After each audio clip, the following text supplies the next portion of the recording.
So, does this look familiar? To me, this looks like a safety pin cycle. This is what happens when we're communicating with people. This is messages coming to and from between individuals. Now, if these messages aren't traveling freely between individuals, does that mimic a subluxation where messages aren't communicating between brain cell and tissue cell? I had an amazing conversation with Michael Denton backstage of the Vitalism Conference. And he's a genius and a medical doctor. He started the whole Darwinian philosophy and just changed ships when he realized there was a life's intelligence. When his intellect couldn't let him maintain a position that was antiquated for him. And in talking with him, there were a couple of times where I had mentioned, you know, that's a hint. When this is happening, that's a hint in nature. And twice he came back with, it's a strong hint. And twice I cracked up. Because here is a gentleman of science saying, because he believes everything is biocentric, saying that there is a connection between what goes on cellularly, what goes on environmentally, and what goes on globally. And it's real interesting, as above, so below. Now, it's really challenging for me as a chiropractor to be working on one subluxation and ignoring all the other subluxations. So, my understanding of chiropractic is that it's about feedback. That's what this is. It's about getting feedback. He came to the conclusion that there is a moral intellect in life, and I love that terminology. I like the phrase, life's intelligence. By stating there's a life's intelligence, you are left with a philosophical dilemma of determining for yourself, for, as Dr. Koch says, for your brain mind, what is the purpose of that intelligence? Can you know? With using your intelligence, can you arrive at a conclusion about what the purpose is of life's intelligence?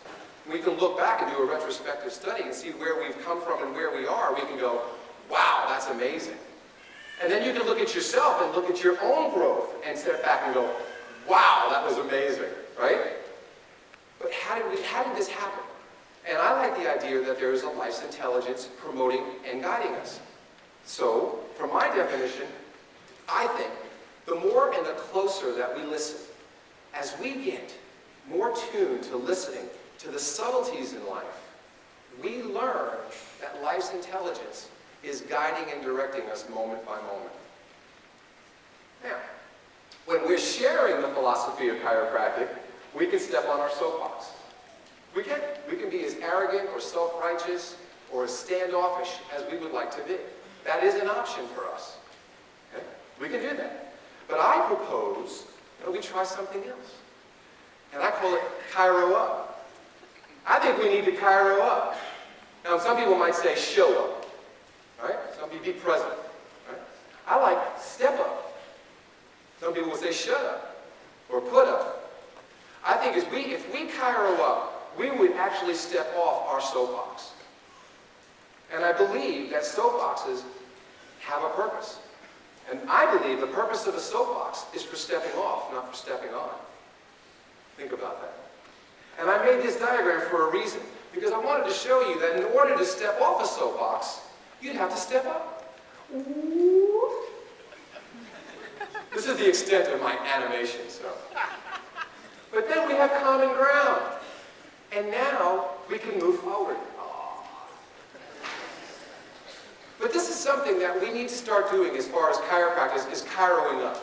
Because if the principle holds up as well as it holds up, and I can tell you from life experience it holds up, which is why I opened up my story, my lecture this way, is because the principles of chiropractic are so strong that they can hold you at times when nothing else can. That's pretty awesome. That's a nice reserve to have. That's a nice resource to have. So, what are we doing in chiropractic? It's about the patient, the practice member. I like the word participant. I use the word participant for many reasons. I like to encourage participation in their well-being. I think that if we can get people to participate, to be advocates of their own healthcare program, of creating and carrying out their own wellness strategies, that our job is far more enjoyable. Because guess what we do? Chiro up. We just show up. And the showing up does the work. So what I'm proposing is a one-word suggestion with a question mark. Cookie?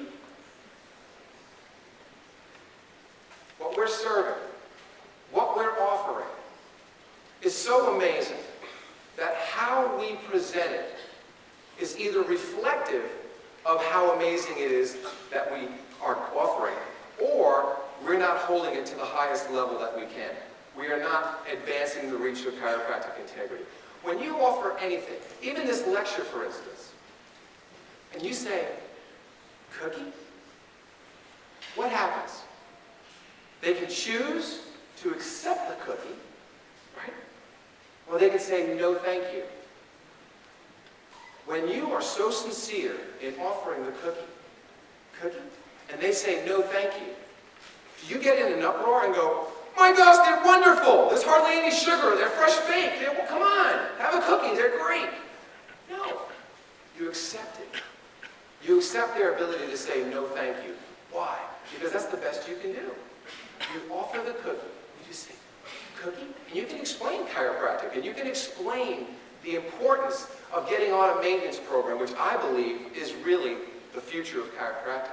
I believe as we get healthier, we're going to find out that it isn't going to be about preventative, because for me, preventative is still based on fear. Oh my gosh, I don't want to get that. What a great motivator to get care. How healthy is that? But when people start becoming more proactive, and they say, yes please, I want that cookie. Why? Because nothing else has been working. And I have tried, and I have did my own independent case study on all the options that are out there. And so now I'm going to finally concede, and I'm going to take that cookie. And it's going to be at a time when they're ready to take the cookie. And what happens is absolutely phenomenal. You start delivering stellar service.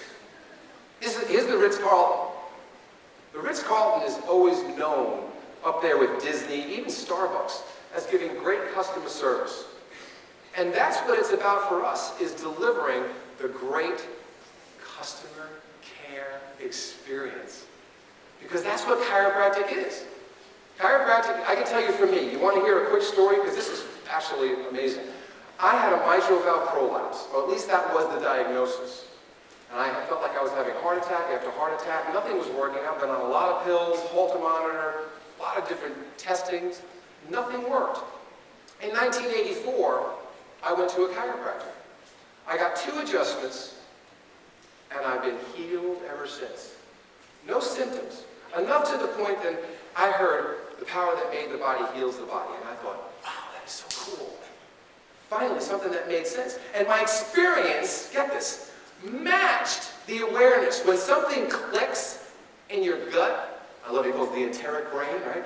When it clicks where the gut understands, and it's like a light goes on. And it's like, wow, I really want to believe that. That sounds awesome.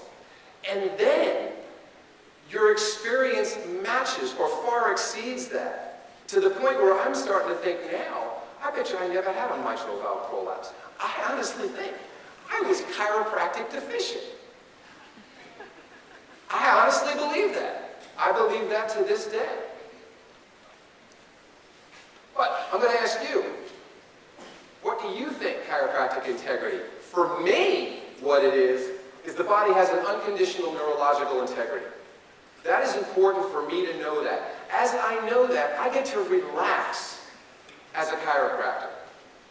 Because once you unleash that subluxation or release their life force, what happens has very little bit to do with you.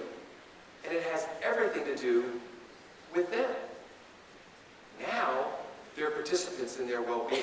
That excites me, because it takes me out of the equation. I'm no longer part of their healing process. I get to be part of my own. It's pretty important. That's a full-time job, I can tell you.